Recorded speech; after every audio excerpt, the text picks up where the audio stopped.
2021년도 더군다나 모두가 말하는 코로나19가 아직도 뒤덮고 있는 이 상황 속에서 우리가 하나님 사순절의 첫 집회를 시작합니다. 우리가 인간적인 감정으로 예수님께서 얼마나 고통을 당하셨는가, 그런 아픔과 슬픔 때문에 우리가 감정적 자괴감에 빠지지 말게 하시고, 말씀이 우리에게 정확하게 진리를 제시하는 그 진리의 내용을 우리 마음에 담고 정말 하나님 우리에게 궁극적 소망이 생겨나는 사순절이 되게 하옵소서. 예수님의 이름으로 감사하고 기도하옵나이다. 아멘.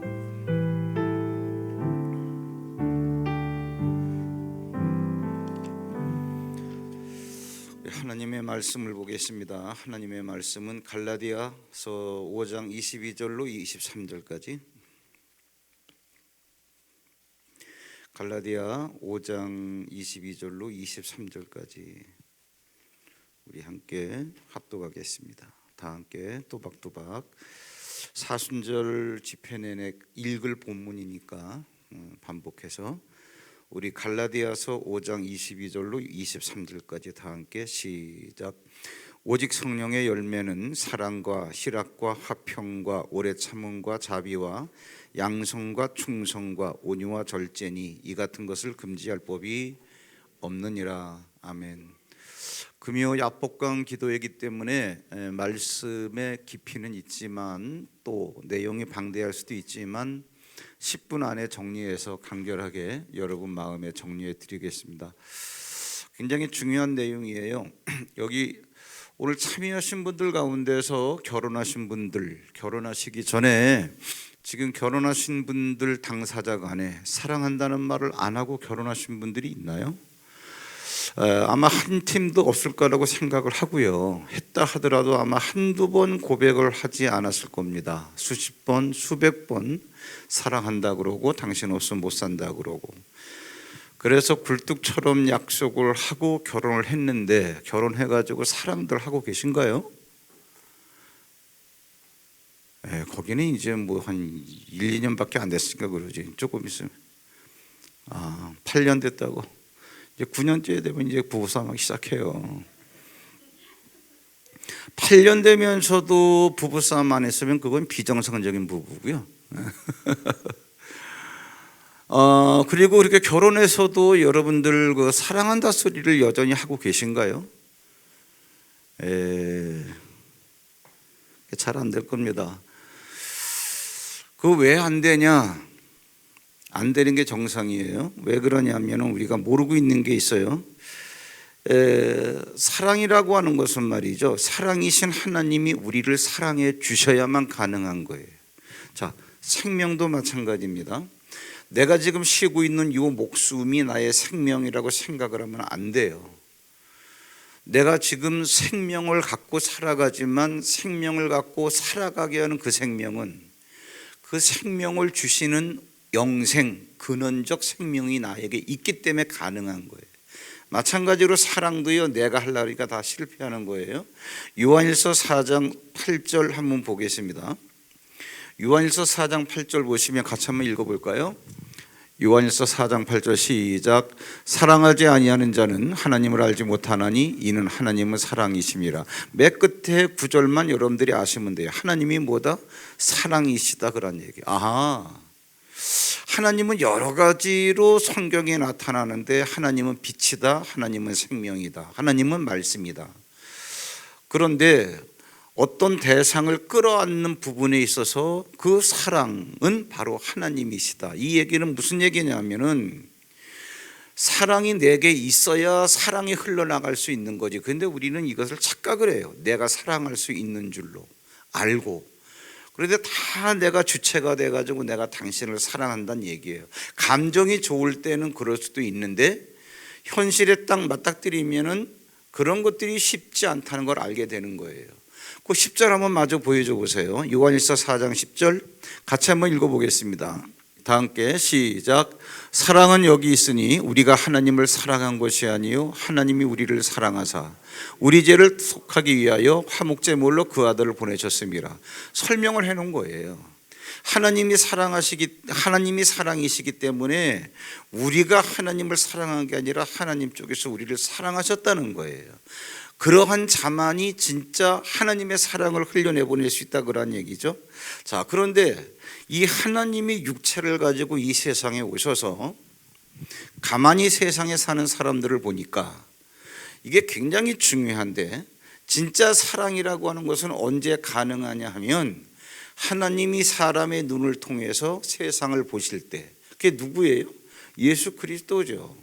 예수 그리스도는 우리와 똑같은 육체인데 그분은 하나님이시라 그러잖아요. 그 안에 계신 하나님의 영이 육체의 눈을 통해서 세상을 바라보니까 세상 사는 사람들이 다 어떻게 떠돌면서 기진해 있더라 그런 얘기예요. 그 이유가 뭐냐? 인생을 살긴 살아야 되는데 어떻게 살아야 되는지 그들을 인도할 목자가 없더라 그런 얘기죠. 이 얘기가 마태복음 9장 36절에 나와요. 한번 마태복음 9장 36절 한번 우리 말씀만 확인하고 넘어갈게요. 예수님께서 세상을 바라보실 때 그게 어떻게 보였는가 같이 읽어볼까요? 시작. 무리를 보시고 불쌍히 여기시니 이는 그들이 목자 없는 양과 같이 고생하며 기진함이라.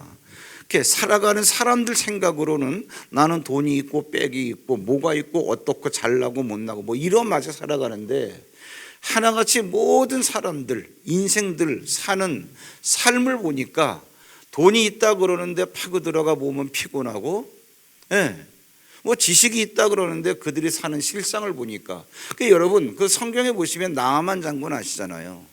이스라엘을 쥐락펴락하는 아람 나라의 그 대국의 군대 장관이 누구예요? 아람의 군대 장관이 나아만이에요. 우린 나아만이 누군지를 알잖아요. 뭐예요? 문둥병자예요. 문둥병자이기 때문에 그가 의리의리한 갑옷을 입고 머리에는 투구를 쓰고 눈만 내놓고 다니니까 그 사람이 문둥병자인지 뭔지 모르는 거예요. 그 아람이라고 하는 대제국의 무력에 있어서는 제1의 실권자예요. 어떤 의미에서는 왕도 그에게는 사실은 꼼짝 못할 수도 있어요. 함부로 무력을 휘두르다 보면은 그럴 수도 있다는 얘기. 그건 나만 마음 먹기 나름이에요.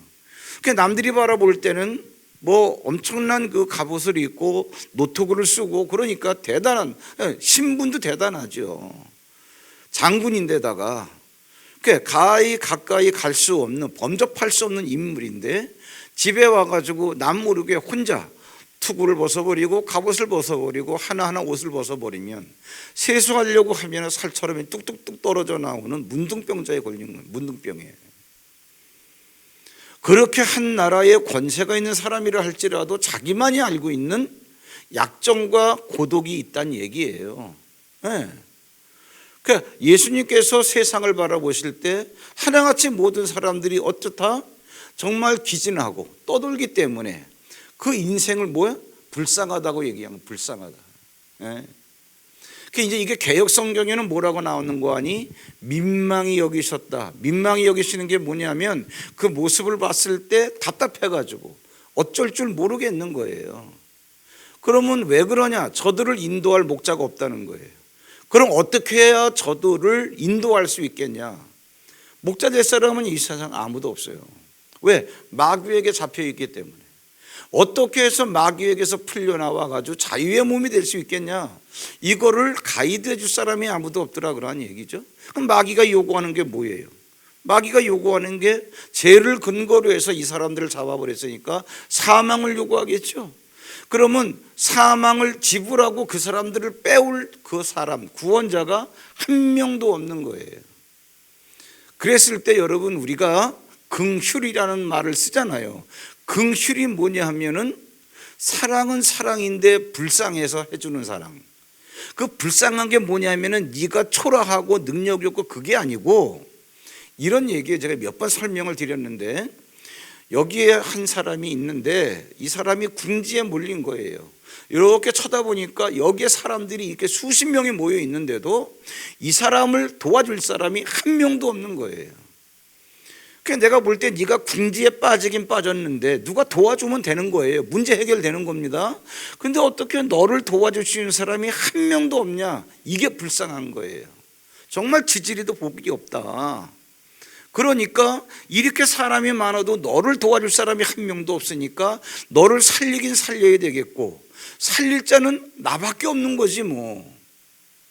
이럴 때 이 사람을 도와줄 사람이 없는 이 사람의 관계성, 이게 불쌍해가지고 할 수 없이 나라도 도와줘야지 해서 나오는 게 긍휼이에요. 그걸 하나님의 사랑이라 그러는 겁니다. 그 예수님께서 세상에 오셔가지고 세상을 보니까 세상 사람들이 다 마귀에게 잡혀 있는데, 마귀에게 잡혀 있는 세상 사람들을 마귀로부터 구원해 줄 수 있는 사람이 한 명도 없는 거예요. 도와줄 사람이 한 명도 없는 거예요.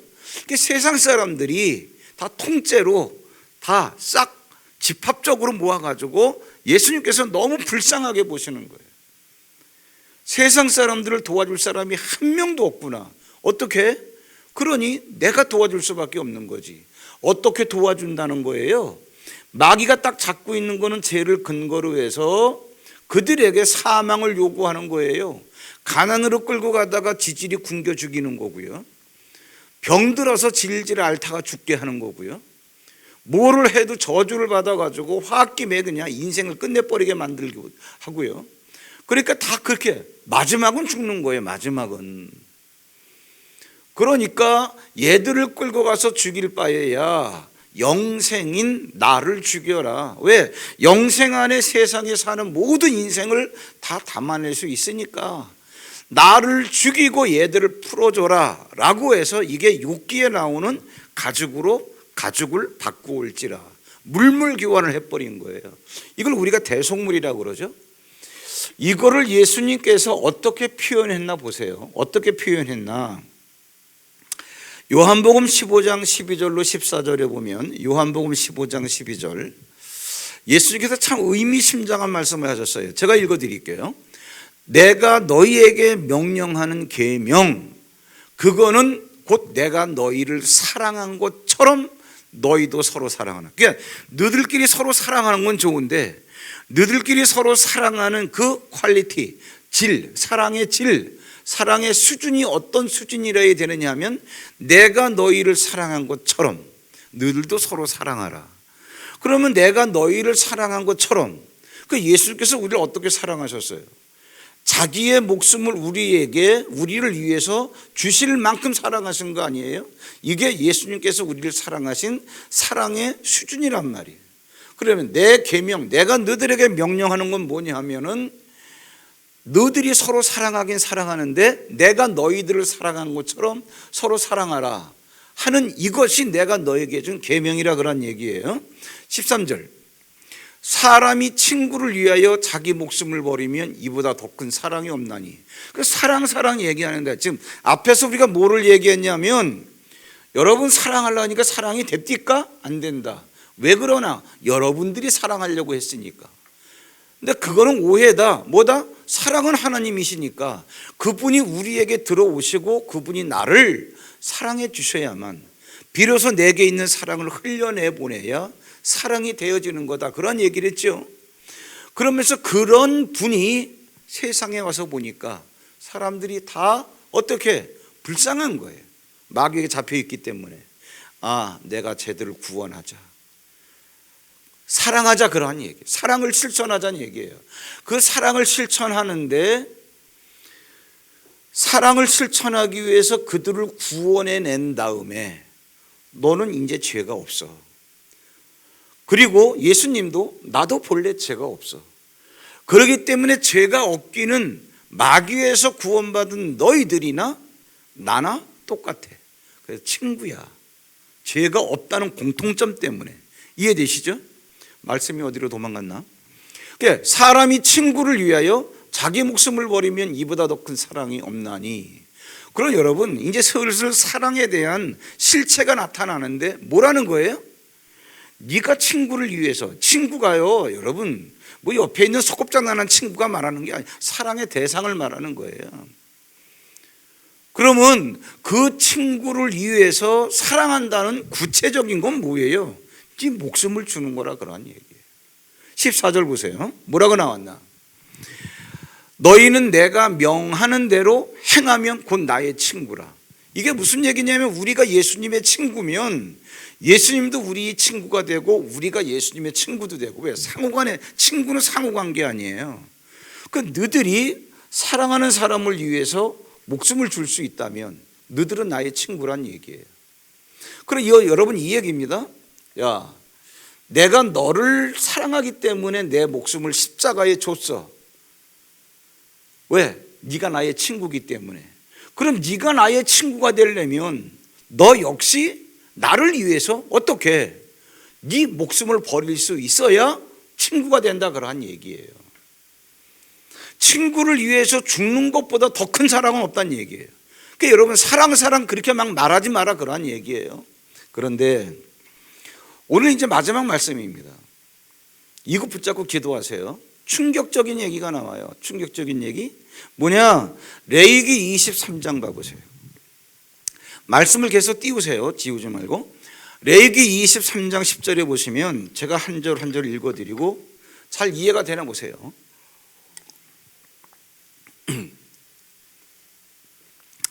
이스라엘 자손에게 말하여 이르라. 너희는 내가 너희에게 주는 땅에 들어가서, 그럼 너희에게 주는 땅이 어디예요?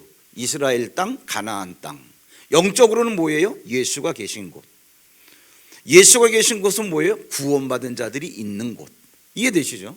자, 그러면 내가 너희에게 주는 땅에 들어가면 거기서 농사를 지어. 그래가지고 너희의 그 농사진 곡물을 거둘 때에 너희의 곡물의 첫 이삭 한 단을 제사장에게로 가져갈 것이요. 그 구약에는 여러분 제사장이 사람이에요. 신약에 들어오면 제사장이 누구죠? 예수 그리스도. 이런 것들이 상황 설정이 되죠. 자, 그 다음에 11절. 그렇게 하면 제사장은 너희를 위해서 우리가 딱 가지고 간 그 단을 여호와 앞에 기쁘게 받으심이 되도록 흔들되 안식일 이튿날에 흔들 것이며. 이제 이게 무슨 얘기냐면은 이렇게 우리가 곡식을 이제 가나안 땅에 들어가면 농사를 지어가지고 농사진 곳 가운데서 첫 곡식 한 단을 갖다 줘요. 제물로 갖다 주면 제사장은 이걸 받아가지고 이렇게 흔든단 말이에요. 이걸 우리가 공부했지요. 요제라고, 흔들 요자. 그 제사 드리는 방법이 뭐냐 하면 받아가지고 이렇게 흔들어 올리는 거예요. 이게 뭐냐? 예수님께서 안식일 이튿날에 흔들 것이며, 이게 무슨 얘기냐면 안식일이 토요일이니까 예수님께서 금요일날 십자가에 못 박히셨죠. 토요일날 24시간 무덤에 계셨죠. 그럼 그 토요일이라고는 안식일 이튿날이니까 주일 새벽에 부활하셨죠. 그 안식일 이튿날 흔든다, 이 얘기는 무슨 얘기예요? 주일날 새벽에 이렇게 부활하신 예수 그리스도를 상징하는 거예요. 이걸 뭐라 그러느냐? 뭐라 그러죠? 초실절, 처음 초자, 처음 열매. 잠자는 자들의 처음 열매가 됐다. 그래. 죽은 자들의 처음 열매가 됐다. 첫 열매를 따라서 이제는 뭐예요? 다 붙은 자들이 나오는데 그게 뭐예요? 구원받은 우리들을 얘기하는 거예요. 자, 그 다음에 이제 무슨 얘기가 나오느냐? 잘 보세요. 이제 이게 무슨 얘기냐면 잘 보세요. 이제 다시 10절을 보시면 잘 보세요. 10절 다시 볼게요. 이스라엘 자손에게 만약 10절과 11절은 장차 예수님께서 죽은 자 가운데서 부활하실 초실절을 얘기하는구나. 이해는 되셨죠? 근데 다시 한번 보잔 말이야. 다시 한번 보란 말이야. 이스라엘 자손에게 말하여 이르라. 그러면 이스라엘 자손, 그러면 누구를 말하는 거예요? 가나안 땅에 들어갈 이스라엘 백성들. 그렇죠? 영적으로는 신약에 와서 뭐예요? 예수 안에 들어갈 우리들, 성도들을 말하는 거예요. 여러분들이 주인공이에요. 그럼 이스라엘 자손에게 말하여 이르라. 그러면 여러분에게 말하는 거예요. 그러면 너희는 뭐예요? 여러분은 내가 너에게 주는 땅에 들어가서, 즉 내가 너에게 준 예수 안에 들어와서 너희의 곡물을 거둘 때에 뭐예요? 예수 믿고 한 행동 여러 가지 열매를 거둘 때에 너희의 곡물의 첫 이삭 한 단을 제사장에게로 가져갈 것이요. 그러면 너희들이 예수와 함께 살면서 이런저런 열매를 맺어가는데 그 중에 첫 열매를 제사장에게 가져가라. 그러한 얘기예요. 이해되죠? 자, 11절. 제사장은 그런 걸 받아가지고, 그럼 여기서 제사장은 누구예요? 구약의 제사장은 사람이지만 신약의 제사장은 누구예요? 예수가 그걸 받아가지고, 그러니까 우리가 예수와 더불어 행하는 그 행함의 열매를 딱 드리면 예수님이 그걸 받아가지고 그 단은 누가 드렸어요? 우리가 드린 거죠. 그것을 여호와 앞에 기쁘게 받으심이 되도록 흔들되, 그럼 뭐예요? 우리가 드린 열매를 이렇게 요제로 흔든다, 그러한 이야기예요. 언제? 안식일 이튿날에 흔들 것이며, 이게 뭐예요? 예수님 부활하신 그 타이밍에 흔든다, 그러한 얘기예요. 이 얘기가 뭘까요? 예수님이 이렇게 흔들어 주시는 것은 내가 예수와 더불어 살았던 삶의 한 부분이야. 이걸 열매라 그러는 거야. 이해가 되시나요? 그러면 이렇게 예수님이 나의 것을 받아가지고 흔든다, 이게 무슨 얘기냐? 이걸 바친 사람이 뭐예요? 다 설명해 놨더니 예수님께서 내가 드린 걸 받아가지고 흔든다, 그런 얘기예요. 이 얘기는 뭐예요? 하나님 앞에서 예수님께서 이걸 바친 사람이 뭐다? 부활했다는 것을 확증해 주는 거예요. 이해되시나요? 지금 하나하나 다 풀어드렸어요. 이스라엘 자손에게 이르라, 걔들이 누구다? 우리다. 신약에 들어와서는 그 이스라엘 자손이 거둔, 농사지어서 거둔 단을 가지고 오는 거야. 우리가 예수와 함께 살음으로 살았기 때문에 나타나는 열매 가운데서 첫 열매를 가져오는 거야. 예수님이 받으셔가지고 흔드는 거예요. 이 얘기가 뭐냐? 요걸 가지고 온 애가 어떻게 제사함 받고 구원받았다. 그런 여기 이게 하나가 여러분 다 풀어집니다.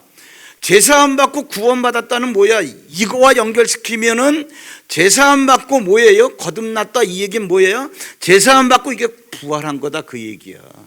이건 누누이 제가 신약에서 말씀드렸잖아. 이해되세요? 우린 지금 부활체라는 거 구약에서 다 이미 얘기해 놓고 있는 거예요. 자, 그런데 보세요. 이게 무슨 얘기냐 하면은 성령이 들어오셨어요. 그 성령이 들어왔는데도 여전히 죄를 짓고 정말 세상 사람과 별다른 게 없이 그냥 살더라, 그런 얘기죠. 사는 모습을 보고도 쟤 구원받아서 이런 말 한다고. 구원받았지. 그런데 자라가는 과정이지. 이해되세요? 그런데 우리가 그러한 사랑이 뭐냐 하면은 성령이 들어오셨기 때문에 때가 되면은 성숙하게 되어져서 맺을 수 있는 열매다, 그러한 얘기야. 그럼 그 사랑이라고 하는 열매가 뭔데? 친구를 위해서 우리가 목숨을 주는 거예요. 그럼 그 친구가 누군데? 내가 그렇게 좋아하고 사랑하는 예수란 말이야. 그럼 여러분 이 얘기예요. 예수님이 먼저 우리를 위해서 자기 목숨을 주셨어. 그리고 나는 네 친구야. 그런데 우리는 뭐야? 내가 네 친구니까 너도 나의 친구니까 예수를 위해서 네 목숨을 줘봐라, 그 얘기야. 그러면 이 얘기가 무슨 얘기냐? 이걸 잘라버리라가 아니라 목숨이 붙어있기 때문에 혈기로 살아가잖아요. 그 혈기에서 나오는 고집, 혈기에서 나오는 온갖 욕심, 혈기에서 비롯된 모든 것들을 다 내려놔란 얘기야, 예수 앞에서. 이게 뭐야? 내가 예수를 사랑하기 때문에 죽은 거단 얘기야, 죽은 자. 그 이 얘기가 무슨 얘기냐? 야, 네가 예수를 사랑해서 예수 때문에 죽은 자의 모습을 갖고 너희들끼리 서로 교제해봐. 그럼 이 사람은 이 사람과 교제할 때 이 사람이 누구냐? 예수 때문에 죽은 자야. 이 사람도 예수 때문에 죽은 자야. 이게 너희는 서로 사랑하라야. 어떻게 사랑하라? 내가 너희들을 사랑한 것처럼. 우리를 어떻게 사랑하셨어? 십자가에 나의 죄를 갖고 죽으시는 사랑을 하셨어. 너도 그렇고 그러한 사랑을 갖고 한번 너희들이 서로 교제해라, 이 얘기예요.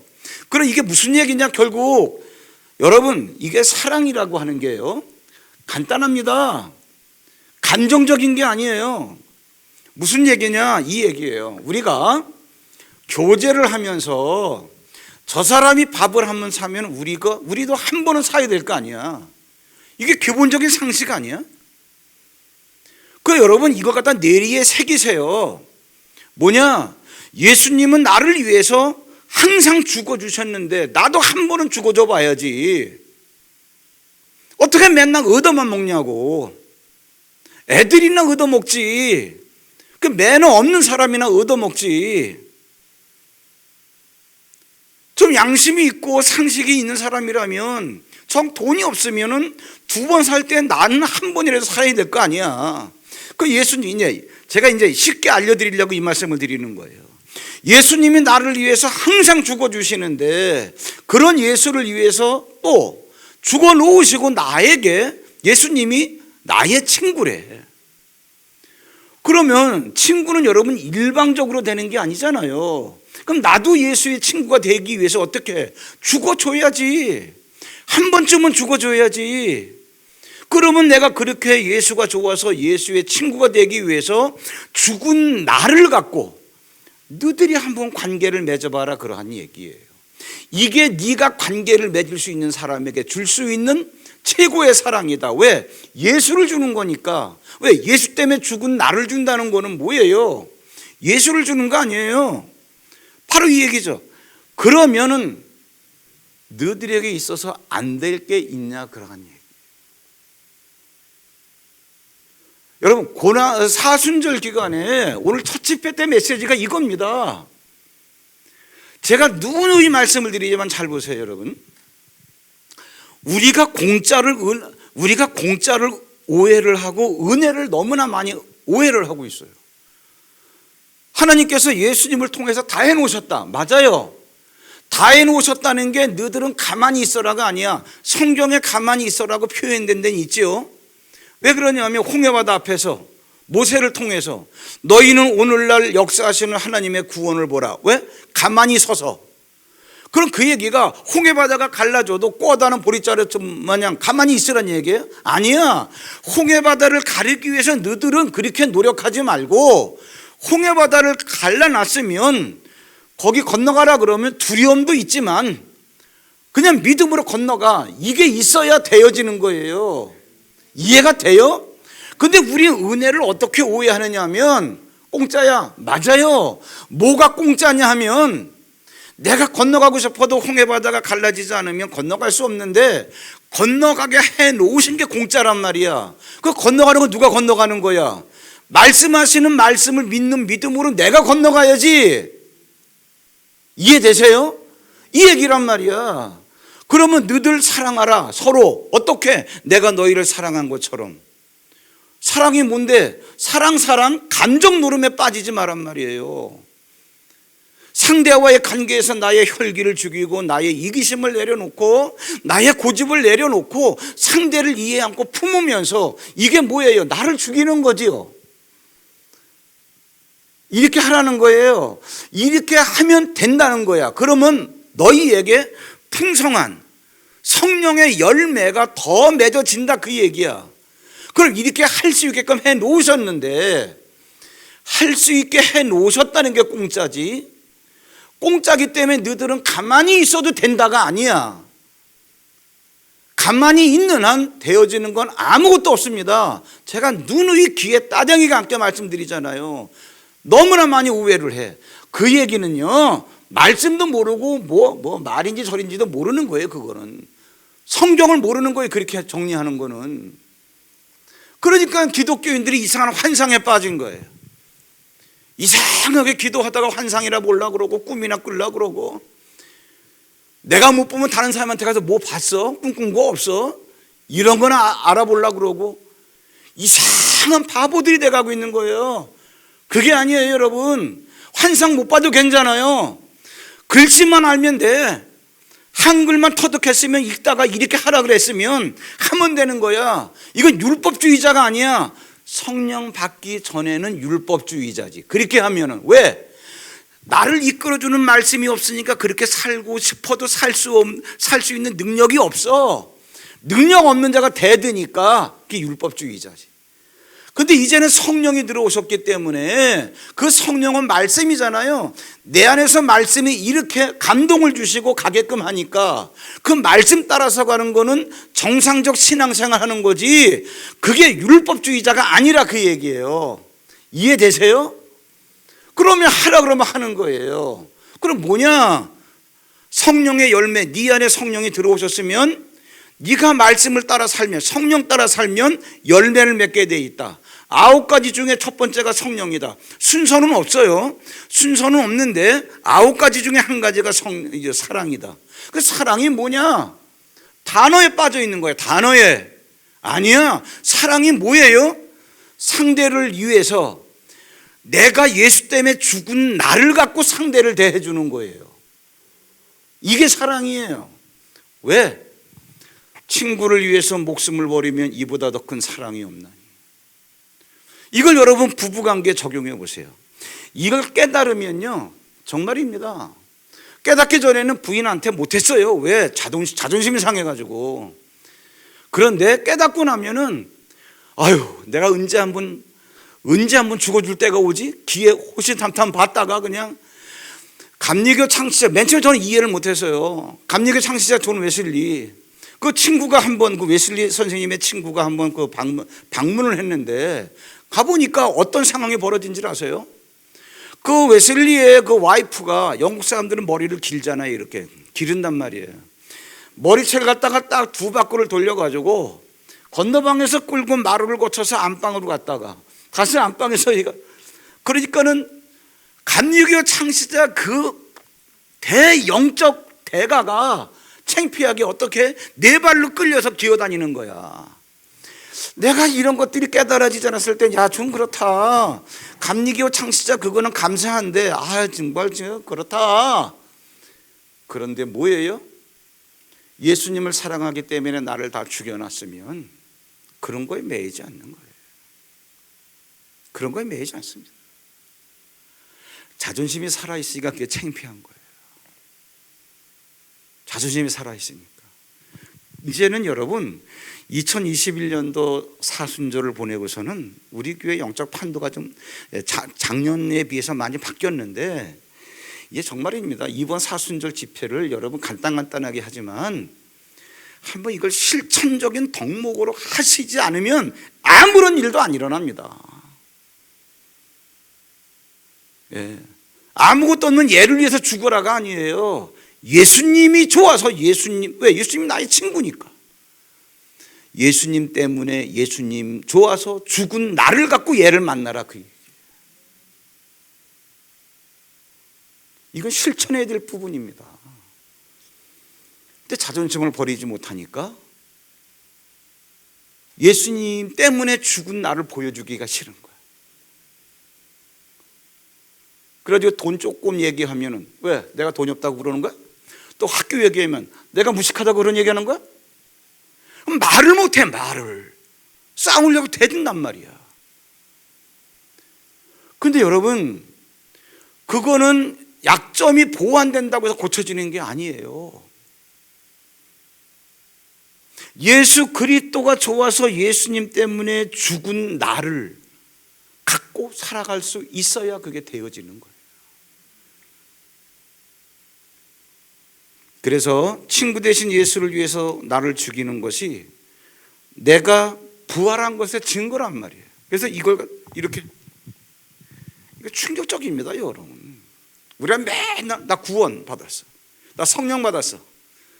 그런데 여기 오니까 부활체래. 그런가? 그런데 말씀을 자세히 들어보니까 맞아. 그래 부활체야. 나 부활체야. 근데 여러분, 이걸 흔들어줄 때가 언제인지 아세요? 내가 예수 안에 들어와서 농사 진 거에 첫 단을 갖다 줘야 그걸 예수님이 흔들어 주는 거예요. 이해되세요? 그러한 성령, 예수의 영의 열매 중에 하나가 사랑이란 말이에요. 사랑이 뭔데요? 예수님을 위해서 내가 죽어주는 거, 친구를 위해서 목숨을 버리는 거. 예. 그래서 친구 대신 예수를 위해서 죽은 나로 살아갈 수 있어야 돼요. 그래서 죽은 나를 갖고 대인관계를 맺을 때 하나님의 사랑이 나타난다는 거예요. 하나님의 사랑이 뭔데? 하나님의 사랑은 예수를 나 때문에 죽게 하신 그 사랑인데, 그것 때문에 내가 예수를 해서 죽잖아요. 그럴 때 나를 통해서 하나님의 사랑이 그때 나타난다는 거예요. 이게 너희가 서로 사랑하라. 우리 이 원리를 모르니까 자꾸 내가 사랑하려고 그래. 사랑이 아니야. 좋아하는 거지. 좋아하는 건 왜 좋아하는 거야? 이유가 있어. 조건이 있어. 예쁘기 때문에, 돈이 많기 때문에, 다 이런 조건 때문에 그 사람을 좋아하다가 웬만큼 그것이 나에게 충족이 되면 그때 그냥 끝내버리는 거예요. 그러니까 그런 문제들이 많이 일어나죠. 이해되셨죠? 네, 이해되셨는데 한번 요게 있을 겁니다, 여러분. 요게 있는데 2021년 사순절 삶으로 맺는 십자가의 열매, 제가 적는 방법을 두 가지를 이렇게 알려드려요. 1 이렇게 쓰고 2 이렇게 쓰시는데, 1은 뭐를 쓰시느냐 하면요, 오늘 설교의 주제를 쓰는 겁니다. 친구 되신 예수를 위해서 죽는 나. 2번은 뭐를 쓰시냐면, 이렇게 죽은 나를 갖고 누구를 만날 거냐는 얘기예요. 구체적으로 쓰셔야 됩니다. 왜? 여러분 마음에 남아있는 좀 깨름직한, 또 여러분이 공급해야 될 하나님의 사랑, 이거를 받을 대상이 있잖아요. 없어요? 있을 텐데 나는 없어. 왜? 이 말씀 받고 너무 은혜가 받아가지고 다 풀렸어? 다 풀렸어. 구체적으로 적으세요. 1 뭐냐? 예수님이, 친구 되신 예수님을 위해서 죽는 나. 죽자. 이게 사랑이다. 두 번째 뭐예요? 친구 되신 예수를 위해서 죽은 나를 갖고 내가 누구를 만날 건가? 그럼 그건 이제 어떻게 행동할 건가? 그 사람에 대해서 뭐 다 이해하시죠? 구체적으로 적으시란 말이에요. 여러분, 이번 기회에 남편 교회 안 나오시는 분들이 있잖아요. 요 죽은 여러분을 갖고 남편한테 가보세요. 가서 그냥 팍팍 기어보세요. 여보, 오늘 고생하셨지? 그래가지고 대야에 따뜻한 물 딱 담아가지고 가서 양말 벗겨주고 한번 발 마사지 해주고. 근데 그거 부끄러워서 못하고 자존심 때문에 못하시는 분은 거의 없을 거예요. 부끄러워서 못하게, 이것도 내려놔요. 당신이 구원받을 수 있다면 내가 뭐는 못하겠어. 예를 들자면 그런 거예요. 이렇게 구체적으로 여러분 적으셔서 이번 사순절이요, 그저 그렇게 지나가는 시간이 되지 않고 실천할 수 있도록 제가 9가지를 다 그렇게 정리해 드릴게요. 그렇게.